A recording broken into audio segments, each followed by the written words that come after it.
Настанете се удобно и се наслаждавайте. Но преди да започнем, моля харесай, последвай канала ми и сподели. Благодаря за подкрепата. И така да започваме.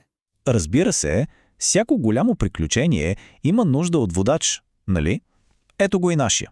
Тази симпатична панда ще ни бъде спътник, докато разкриваме заедно тайните на Python. С нея ученето ще е и по-достъпно, и по-забавно. Добре де, но защо изобщо да поемаме по този път? Защо точно Python? Ами Python е един от най-популярните езици за програмиране в света. И то не случайно. Нека да видим какво го прави толкова специален. Хайде да надникнем в сърцето на Python. Първо и много важно, той е напълно безплатен. Освен това, кодът му е толкова чист и ясен, че почти се чете като обикновен език, което, да си го кажем, е перфектно за всеки, който тепърва започва.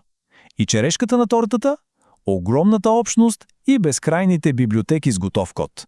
Това означава, че няма нужда да преоткриваме топлата вода всеки път. Всяко пътешествие има начало, нали? Нашето започва с азбуката на езика. Това са най-основните градивни елементи, без които просто не можем да напишем и един ред смислен код. И така, първо ще се запознаем с най-простите думи, числа, с които разбира се ще смятаме, текст, който в програмирането наричаме низове или стрингове, и онези булеви стойности, просто вярно или невярно. Може да изглеждат елементарни, но всъщност те са в основата на всяка логика. Добре, вече имаме думите. Сега е време да се научим как да организираме информацията. Тук на сцената излизат едни много мощни инструменти. Нещо като контейнери, списъци, речници и множества. Те ни дават силата да съхраняваме и управляваме данни по един наистина подреден начин. И ето тук става наистина интересно. Време да вдъхнем живот на нашия код. Ще го научим как да мисли, как да взима решения и дори как да повтаря определени действия съвсем сам. И как точно караме кода да повтаря нещо? Ами имаме два основни подхода. С цикъла for казваме «направи това точно 5 пъти». Знаем броя. С цикъла while обаче казваме «прави това докато дадено условие е вярно». Точно това е ключът към всяка автоматизация. А за да не се повтаряме и да бъдем супер ефективни, ще се научим да създаваме функции. Представете си ги като малки кутийки с код, които вършат една конкретна задача. Нещо като рецепта за кекс. Вместо всеки път да преписваме рецептата, просто казваме «направи кекс». Супер удобно, нали? Добре, до тук добре. С всичко научено вече сме готови да направим голямата крачка. От малки скриптове към изграждането на наистина големи и сложни идеи. Тук навлизаме в света на обектно-ориентираното програмиране.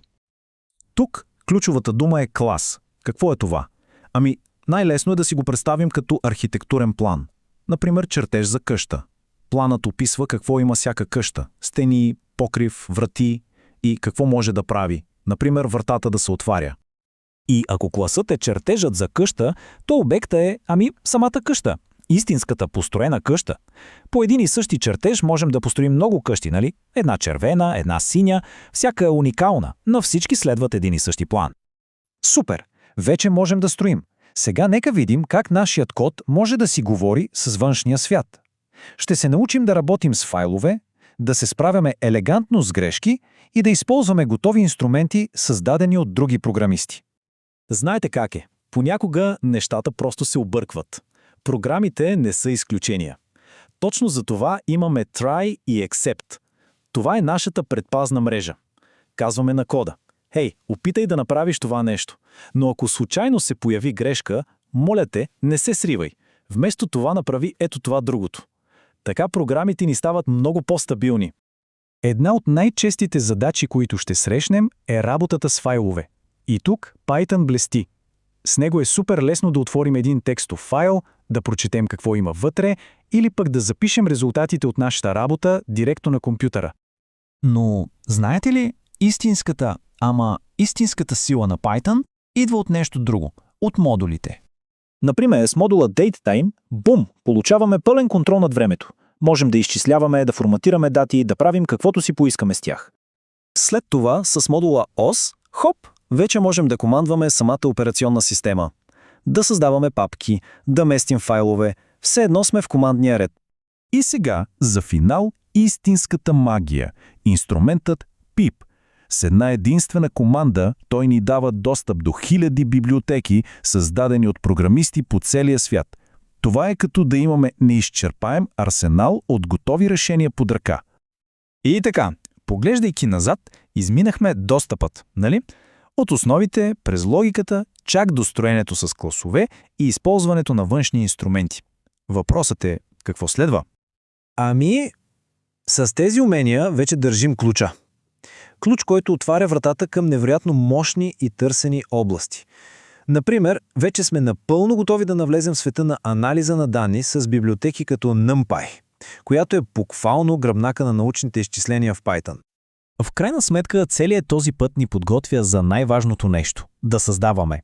Да решаваме реални проблеми, да автоматизираме досадни задачи и да изграждаме собствени проекти от нулата. И така, въпросът сега е само един. Готови ли сте да творите? Това беше един бърз поглед над пътешествието, което ни предстои. Огромният и наистина вълнуващ свят на Python ни очаква. Нашето приключение, всъщност, тепърва започва.